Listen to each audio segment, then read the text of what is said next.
I can't remember my code. Oh, there it is. I hope everyone enjoyed the experience just now. Thank you for going through the show just now. I guess I could speak first and then take questions and answers, okay? Sure. All right.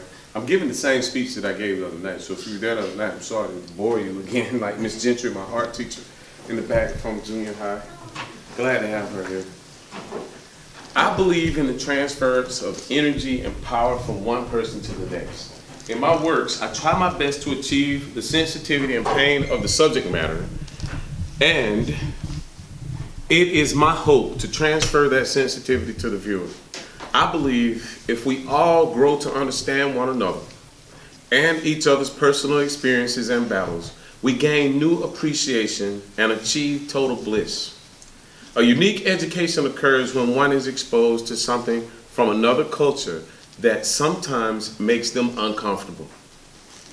I believe this discomfort that we feel is growth, and it's leading us toward better cultural understanding. I am deeply concerned that history is quickly repeating itself. I had no idea what happened in my lifetime, but if we are not careful, and if we are not made aware of the atrocities of the past, we could slowly adopt its bloody and brutal ways. I do not want the pain and suffering that my ancestors felt for over 400 years to ever happen to any group of people ever again. No one wants to be enslaved in any way, and everyone has the right to freedom, justice, and the truth. It's not funny, it's not a joke, it's real. Our loving forefathers sweated and worked on the very ground in the very spots where we stand and sit at this moment. May their sacrifice and bone-crushing pains be remembered, respected, and never forgotten. I urge all of you to get out of your comfort zones and to make friends with someone who is different from you. Maybe it's a gay person, maybe it's a Satanist, maybe it's a lost soul. Growth begins when we reach out. Remember to love the homeless, the hungry, the heartbroken, the downtrodden, the misunderstood. I've said before that I don't want to create works of art that go along with a person's interior decorating. This person sending me these messages is really angering me. There's a man sending me little photographs of me, and it's crazy. We'll talk about that later. The hungry, the heartbroken, the downtrodden, the misunderstood. I've said before that I don't want to create works of art that go along with a person's interior decorating, but works of art that move people and get the stories and pain from the inside of my body onto canvas. Art is not about painting a pretty picture of flowers and trees. Art is and should be a reflection of our times and our experiences. A person said to me the other day that I talked and painted about racism and the problems of society way too much. I told him to end these horrible things and I will have nothing to paint or talk about. I hope each of you take the time to study my paintings and gain your own understanding of what they mean before asking me to explain them to you. I am pleased when the viewer of my work tries to gain an understanding of their own from the images that they see. Thank you to everyone for investing in my dream at Arts for All Incorporated, which is a nonprofit organization for the arts that I run here in town. We are able now to reach hundreds, if not thousands, of forgotten about people in this city and in this region every week. The vision I have from God was to take art to dark places.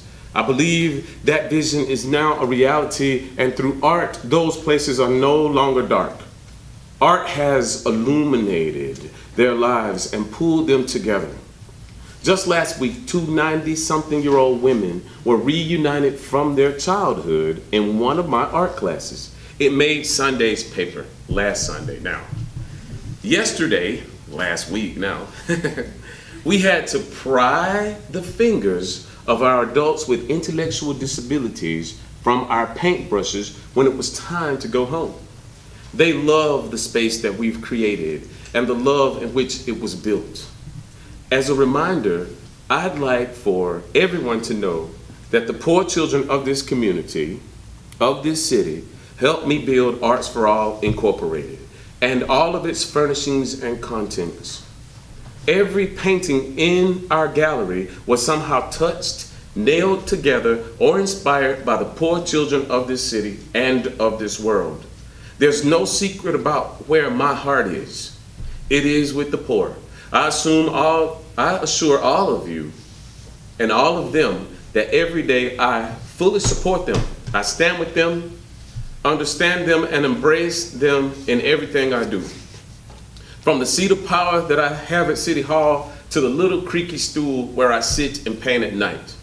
They are the forethought of every action that I take to build a better world. I will continue to teach sensitivity to everyone around me, and I'm glad to know that even the most conservative people in town inbox me or send me letters of support telling me that they cannot publicly support me, but behind the scenes they do. I consider that an incredible phenomenon. If anyone in this room is going through a dark time, which some of us are, let me say that again. If anyone in this room is going through a dark time, please know that the Creator and the universe sees you going through that dark time. And the Creator knows you're suffering. He sees that. Please know that there is light at the end of the tunnel and that your suffering will create in you a beautiful masterpiece. I've had some dark days and I've seen some terrible things. And I've had terrible things happen to me right here in this city, as a matter of fact. But through it all, I remember the words of my grandmother and those sweet custodians who cleaned our schools. They would tell me, and this too shall pass, baby. Thank you to this village we call Carrollton for shaping me into the artist that I am today. Both good and bad experiences have led me to this place. Thank you to my babysitter, Annie Mae, and my mother for believing in me at age 2 and telling me that I am an artist. Mama, thank you for the little cards that came inside pantyhose, allowing me to draw on those every Sunday morning. To all of my family, thanks for investing in me and believing in me and standing behind me. To my sister, who's at this table, thank you for telling me that my drawings were crooked and that they weren't good enough.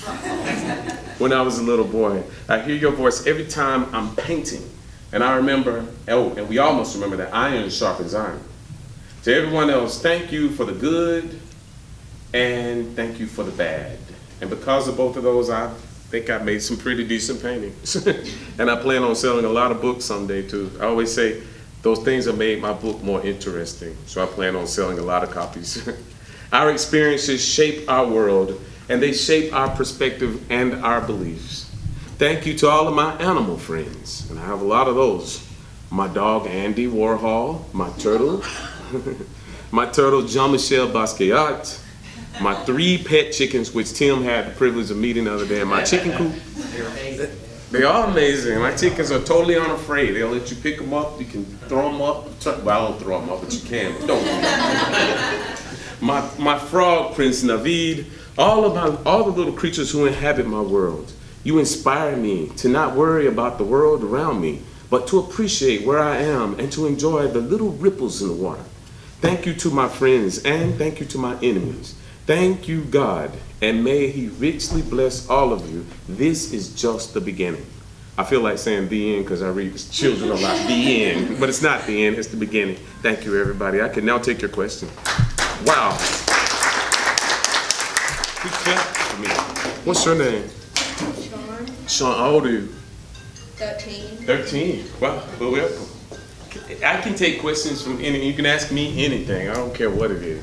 This is no holds barred, Tim. Gerald, I'd Yes, love sir. to know about every piece in there, but particularly the piece in the center of the gallery. Oh, the slave cabin.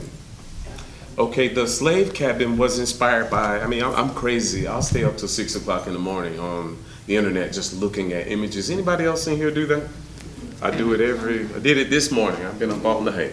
So I was studying slave cabins for a long, long time.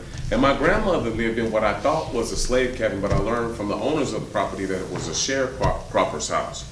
And it was very raw on the inside and outside. There was as a matter of fact, that altarpiece with the doors and the crosses and the Jesus, the crucifix, those lights are inspired by my grandmother's house. There was a simple chain in the center of the room that we would snatch.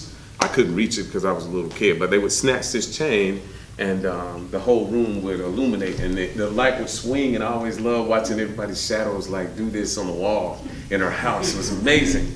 But you asked me about that slave cabin. It is a slave cabin. It's not displayed the way I intend to display it. The chairs on the porch that are turned back like this mean there's no one at home. Who knew that? I got that from my grandmother and the elders of my family. You would go to houses out in the country and the chairs on the front porch. Have y'all seen that before? That means they're at church or a funeral or they're not at home. So there's no one at home. And that symbolizes the fact that I don't want this to happen again. I don't want to live that pain again. There's nobody at home. That's the past. And I will never ever let that happen again. And I hope you join me. So the ropes around the chairs were to keep people from happening again. Well, I caught a lady the other day fiddling with the ropes. And Lindsay, I'd like to introduce my friend Lindsay over here, who's slowly becoming my best friend, right? We talk about making friends with people who aren't like us and who are different, even though I don't think we're different at all. Now, I thought we were at first, but now, like, we're there. But those ropes, this lady last week was fiddling with them, and I think I texted you, Tim, and said, this woman is in here, like, messing with my ropes. Like, what is she? And I said, excuse me, no, don't touch those ropes. Like, she said, well, they're just ropes. I said, they were just ropes when I bought them at Home Depot. Now they're art. It's the context in which they stand now. Now it's art, it's not a rope anymore, so please don't touch. But the ropes in all my pieces represent different things, and ropes can have different meanings, right? Ropes represent a death sentence, right? Hanging or lynching someone.